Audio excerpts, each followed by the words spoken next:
ఎవరైనా సరే ఆరోగ్యంగా ఉండాలంటే శుభ్రత పాటించాలి. మరి శుభ్రత కావాలంటే ఎలిం ప్రొడక్ట్స్ వాడాలి.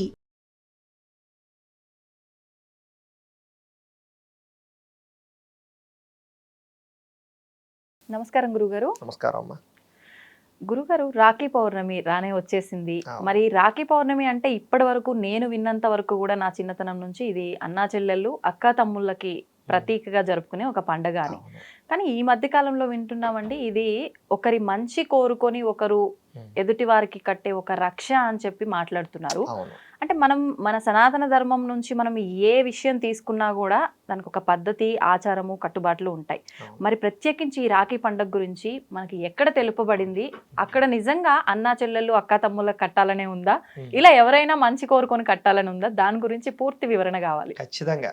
ఇప్పుడు ప్రధానంగా మీరు అడిగిన విషయంలోనే అన్నా చెల్లెళ్ళకైనా ఇంకా అడిషనల్ గా ఏదైనా సంబంధాలు కూడా ఉందా అంటే కనుక దీని పురాణాంతర్గతంగా ఒక చరిత్ర ఉంది. సాధారణంగా ఈ రక్షాబంధన అనేటటువంటి మన సాంప్రదాయం కదా. ఫస్ట్ నార్త్ ఇండియన్స్ ఎక్కువ ఆచరించేవారు. అక్కడ కూడా దీనికి సంబంధించి అనేక రకాల చరిత్రలు ఉన్నాయి. అయితే మీరు అన్నదానికి రిలేటెడ్ గా మొట్టమొదట ఇంద్రుడి యొక్క భార్య పేరు ఇంద్రాణి.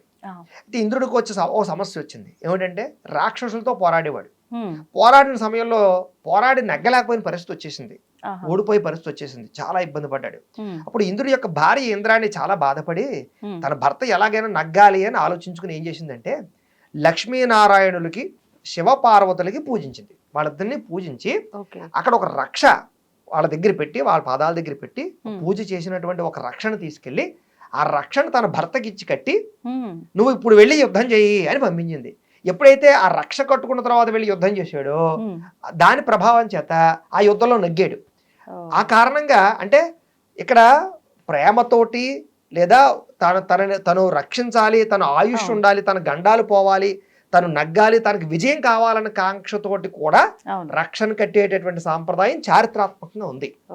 ఇంద్రుడు ఇంద్రాణి భార్యాభర్తలైనా కూడా తన భర్త యొక్క వ్యవస్థ కోసం, మంచి కోసం కట్టింది. అది ఒక చారిత్రకమైనటువంటి విషయం. ఇంకా మిగతా అన్నదమ్ముల విషయాలు పోతే చాలా ఉన్నాయి. మనకి చాలా వింటూ ఉంటాం మనం. సాధారణంగా ఇప్పుడు కృష్ణుడు ద్రౌపది విషయం చూసుకున్నట్లయితే కనుక అది అంటే మనకి పురాణాంతర్గతంగా లేకపోయినా కూడా నార్త్ ఇండియాలో ఈ చరిత్రలు ఎక్కువ చెప్పుకుంటారు. ఏంటంటే కనుక కృష్ణ పరమాత్మ శిశుపాలుని చంపడానికి ప్రయత్నం చేసేటటువంటి సమయంలో విష్ణు చక్రాన్ని వదులుతుంటే ఆ వదిలిన చూపులు కొంచెం గీసుకుని రక్తం వచ్చేటటువంటి సమయంలో ద్రౌపది తన అన్నగారికి ఆ రకంగా రక్తం రావడం చూసి బాధపడి తన కొంగు నుంచి చింపి వస్త్రం చింపి కడుతుంది, రక్ష కింద కడుతుంది, అది రక్తం గడ్డానికి కడుతుంది.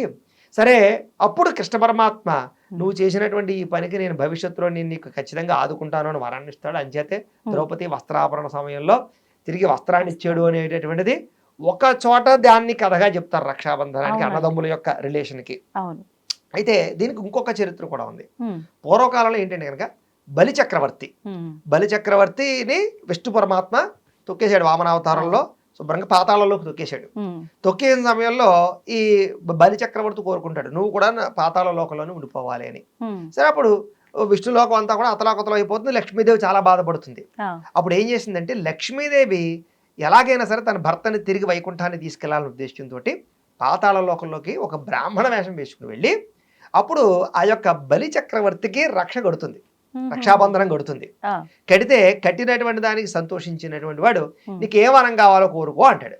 అంటే అప్పుడు వెంటనే లక్ష్మీదేవిగా రూపాంతరం చెంది నేను నిన్ను సోదరుడిగా భావించి రక్షాబంధనం కట్టితే నువ్వు నాకు వరాన్ని ఇచ్చావు కాబట్టి నా భర్తని తిరిగి నాకు వైకుంఠానికి పంపించు అంటాడు. సో సోదర భావంతో నువ్వు కట్టినటువంటి రక్ష కారణంగా నేను నీ భర్తని నీకు ఇచ్చి పంపిస్తున్నాను అని చెప్పేసి తన భర్తను వైకుంఠానికి పంపించడానికి చక్కగా అవకాశాన్ని ఇస్తాడనమాట. ఆ కారణంగా తన భర్తను తాను పొందడానికి ఒక అన్నగారిగా భావించి బలి చక్రవర్తి రక్షాబంధన కట్టింది అని ఒక చోట దీనికి సంబంధించినటువంటి ప్రచారం. ఇంకొకటి ఉంది, మనకి యముడు యొక్క సోదరి యమునాదేవి. సరే, ఒకనొక సమయంలో వాళ్ళిద్దరి మధ్య ఏదో చిన్న ఇబ్బంది కలిగి చాలా కాలం పాటు యముడు తన సోదరితో మాట్లాడడం మానేశాడు. చాలా బాధ కలిగింది. తన మళ్ళీ వాళ్ళ అన్న ఎప్పుడు మాట్లాడతారా అని ఎంతో కాలం ఎదురు చూసింది. మొత్తం మీద ఒకనొక సమయంలో యమధర్మరాజు యమునాదేవి దగ్గరికి వచ్చాడు. వచ్చినతో చాలా సంతోషించి తన అన్నగారు బాగుండాలి, ఆనందంగా ఉండాలని ఉద్దేశంతో రక్షాబంధన కడుతుంది. కట్టడంతో ఆ యమధర్మరాజు ఏం వరం ఇస్తాడంటే కనుక నువ్వు నాకు ఇలాంటి రక్షాబంధన సమయంలో ఈ పౌర్ణమి నాడు ఈ రక్ష కట్టావు కాబట్టి అవును. ఎవరైతే ఈ రోజున తన చెల్లి కానీ అక్క కానీ తన అన్నకి కానీ తన సోదరుడు ఎవరైతే అన్నవచ్చు తమ్ముడు సోదరుడికి రక్షాబంధన కడతారో వాళ్ళందరికీ మృత్యుగండాలు ఏమైనా ఉంటే కనుక నేను తొలగిస్తున్నాను అని యముడు వరాన్ని ఇచ్చాడు. ఇది మనం దీపావళి అమావాస్య సమయంలో ఏమైనా ఈ యముడికి సంబంధించి ఉండదు దీనికి రక్షాబంధన సంబంధం కాదు, వేరే స్టోరీ అది. సో రక్ష దగ్గరికి వచ్చేసరికి ఈ యముడి యొక్క సోదరి యమునాదేవి అంటే మనకి యమునా నదిలో కూడా స్నానం చేసి రక్ష కట్టించుకోవడం కూడా అలవాటు ఉంది ఆ ప్రాంతం వాళ్ళకి, యమునా నది సరౌండింగ్ లో ఉండేటటువంటి వాళ్ళకి యమునలో స్నానం చేసి.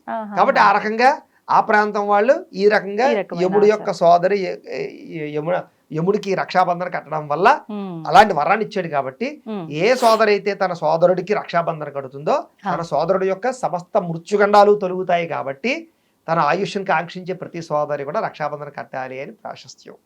ఈ రక్షాబంధన కట్టడానికి ఇన్ని రకాల పురాణాంతర్గతంగా చరిత్రలు ఉన్నాయి. ఓకే, అంటే ఇవన్నీ మనం ఆధారంగా తీసుకుంటే మనం ఏ చరిత్ర అనవచ్చు ఆ రోజు రక్షాబంధన కట్టడం వల్ల ఏది ఏమైనా సోదరుడు యొక్క ఉన్నతను కోరుకుని కట్టేటటువంటిది. ఓకే, ఇప్పుడు ఇవి రోజులు గడుస్తున్న కొద్దీ రకరకాల మార్పులు వస్తున్నాయి. అంటే అది ఎవరన్నా ఒకరు ఏదైనా చెప్పిండ్రు అంటే దాన్ని ఖచ్చితంగా పాటించాలనే ధోరణి ఎక్కువగా చూస్తున్నాం. మరి ఇప్పుడు ఇది కట్టే విధానం కూడా ఖచ్చితంగా ఈ సమయం నుంచి ఈ సమయం లోపే కట్టాలి అని చెప్పి సమయం కూడా ఖచ్చితంగా చూసుకుంటున్నారు. నిజంగా అలా సమయం చూసుకోవాలంటారా? అంటే సాధారణంగా ఏంటంటే కనుక మనకి అంటే చూసుకోవచ్చు, తప్పేం కాదు. మంచి పని చేసేటప్పుడు దుర్ముహూర్తం మధ్యలో లేకుండా చేసుకోవడం అనేటటువంటిది సాధారణ ప్రక్రియ. కాబట్టి ఆ రోజు ఏదైనా కొంచెం మంచి సమయం చూసి ముఖ్యంగా అన్నగారిని నమ్మని కూర్చోబెట్టి వాడి చక్కగా తిలకధారణ చేసి చక్కగా వాడికి శుభ్రంగా సెంటు గంధం రాసి సెంటు రాసి చక్కగాను అలంకారం చేసి శుభ్రంగా వాడికి హారతి ఇచ్చి చక్కగా రక్షాబంధన కట్టి పెద్దవాడైతే ఆశీర్వచనం చేసుకోవడం, చిన్నవాడైతే ఆశీర్వదించడం, ఇలా చేయడం అనేటటువంటిది సాంప్రదాయం అనమాట. అందులో మనం ఇప్పుడు రాఖీ అంటేనే పౌర్ణమి, మరి ఇది ఏ రోజున వస్తోంది? మనం డేట్ వైజ్ చూసుకుంటే ఆ రోజు పౌర్ణమి గడియలు ఎప్పటి వరకు ఉన్నాయి? ఎప్పుడైనా సరే పౌర్ణమి గడియలు అనేటటువంటివి మనకి ఉదయం సమయానికి మనకి సూర్యోదయం సమయానికి ఉండేటటువంటి దాన్ని చూసుకుని మనం రాఖీ పౌర్ణమి చేసుకోవాలన్నమాట. అంతే కదా, రాఖీ పౌర్ణమి, జంధ్యాల పౌర్ణమి, వ్యాస పౌర్ణమి అన్ని వచ్చేసాయి. ముఖ్యంగా యజ్ఞోపవేతం కూడా మార్చుకోవడం ఆ రోజు ముఖ్యంగా చాలా విశేషం. అంటే ఎవరైనా మార్చుకోవచ్చా, లేదంటే కొత్తగా అలా ప్రాసెస్ అయిన వాళ్ళు సంవత్సరం తిరగని వాళ్ళు మార్చుకోవాలని కొంతమంది చెప్తున్నారు, అలా చేసుకోవాలా? కాదు, యజ్ఞోపవేతం వేసుకునే అధికారం ఉన్న ప్రతి ఒక్కళ్ళు ఆ రోజు ఖచ్చితంగా యజ్ఞోపవేతం మార్చుకోవాలి అదనమాట. దానికి ముఖ్యంగా బ్రాహ్మణ క్షత్రియ వైశ్యుడికి ఖచ్చితంగా ఉంటాయి. ఇంకా మిగతా కొన్ని రకాల వర్ణాలు కవసాలు ఇలా కమ్మరులు ఇలాగా నాయి బ్రాహ్మణులు రకరకాల వర్ణాల వాళ్ళకి ఈ ఉంటుంది అనమాట. ఈ యొక్క యజ్ఞోపేతం వేసుకునే అధికారం ఉంటుంది. ఆ అధికారం ఉన్న ప్రతి ఒక్కళ్ళు కూడా యజ్ఞోపేతాన్ని ఖచ్చితంగా మార్చుకోవాలి. ఒక చిన్న డౌట్ అండి, నేను ఎక్కడో విన్నా, ఇంతకు ముందర ఆడవారికి కూడా జంధ్యం ఉంది అని చెప్పి, అది వాస్తవమా? అది చాలా ఎప్పుడో పురాణాంతర్గతంగాను, ప్రస్తుత కాలంలో కలియుగంలో అటువంటి ధర్మాలు ఏమీ లేవు. ఓకే, ఎందుకని అది మారిపోయింది అంటారు? ఒకప్పుడు అది కాలధర్మం. ఆ కాలంలో ఉండేటటువంటి మనుషులు, వాళ్ళ పరిస్థితులు, వాళ్ళ వ్యవహారాలు అన్ని కాలధర్మాలు మారిపోతుంటాయి. దేశకాల వైపరీత్య సంగయ్య, దేశాన్ని బట్టి కాలాన్ని బట్టి పరిస్థితిని బట్టి ధర్మాలు మారిపోతూ ఉంటాయి. కృతయుగంలో ధర్మం త్రేతాయుగంలో ఉండదు, త్రేతాయుగంలో ధర్మం కలియుగంలో ఉండదు. అంచేత ఏ ధర్మం ఏ యుగంలో ఆ ధర్మం వేరు. ఇప్పుడు కృతయుగంలో భగవంతుడు ప్రత్యక్షంగా కనపడేవాడు. రా అంటే ఇంద్రుడు, రా అంటే ఇంద్రుడు వచ్చేసేవాడు. కారణం ఏంటంటే కనుక అప్పుడు ధర్మం. ఏం చేత ఇంద్రుడు వచ్చినా సరే నాకేదో కావాలి, నీ పదవి నాకు కావాలని అడిగేవాడు కాదు, సస్యరక్షణ కోసం పిలిచేవాడు. కాబట్టి భగవంతుడు ప్రత్యక్షం అయ్యేవాడు. అలాగే కృతయుగంలో అది. త్రేతాయుగం దగ్గరికి వచ్చేసరికి ఏమైంది, రాక్షసాంశం మొదలైపోయింది. అంచేత ఆ కాలంలో భగవంతుడు అవతార వ్యక్తి రావాల్సి వచ్చింది, ప్రత్యక్షంగా కాకుండాను, దుష్ట శిక్షణ కోసం. అంచేత డైరెక్ట్ గా వస్తే చాలా ప్రమాదకరం అని, ప్రమాదకరమే మరి. అంచేది ఏంటి, అవతార వ్యక్తి రావాల్సి వచ్చింది, ధర్మాన్ని రక్షించడానికి చాలా కష్టపడవలసి వచ్చింది, యుద్ధం చేయవలసి వచ్చింది.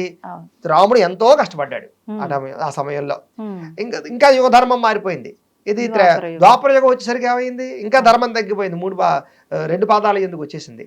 అప్పుడు ఏమైంది, ఇంకా ధర్మం తగ్గిపోయి ఏం జరిగింది, సాక్షాత్ భగవంతుడే అవతారం ఎత్తినా కూడా ధర్మంగా దుష్ట శిక్షణ చేయవలసిన పరిస్థితి రాలేదు. ఆయన కూడా అబద్ధాలు ఆడో ఏదో చేసో ఖచ్చితంగా దుష్ట శిక్షణ చేయవలసి వచ్చింది. ఇంక కలియుగంలో వచ్చాడు అనుకోండి, ఇంకా దారుణం అనమాట. అంచేత కాలాన్ని బట్టి యుగ ధర్మాన్ని బట్టి భగవంతుడే మారిపోతూ అవతారాలు ఎత్తి కాలాన్ని బట్టి మారిపోతుంటాడు భగవంతుడు కూడా. అవును. అంచేత కాలధర్మం, అది యుగధర్మం. అంచేత ఆ కాలంలో వేరు, ఈ కాలంలో ఆ అవకాశం లేదు. ఓకే.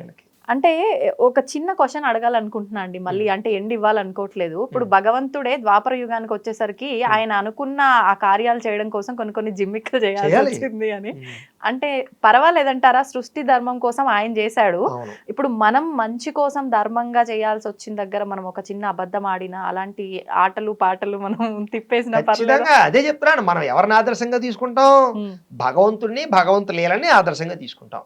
కాబట్టి మనకి కృష్ణ పరమాత్మ ఈ యొక్క ఏ వ్యవస్థ ఏదైతే ఉందో, లేకపోతే భగవద్గీత ఏదైతే ఉందో, ఏదైతేనే సరే మనం భగవంతుడిని, పురాణాన్ని ఆదర్శంగా తీసుకుంటాం. తో దుష్ట శిక్షణ చేయడానికి చేస్తే తప్పు లేదు, అందులో మన స్వార్థం ఉంటేనే అది మనకి దోషం కింద వస్తుంది. సంతోషం గురుగారు, మంచి విషయాలు తెలియజేశారు. సంతోషం, నమస్కారం.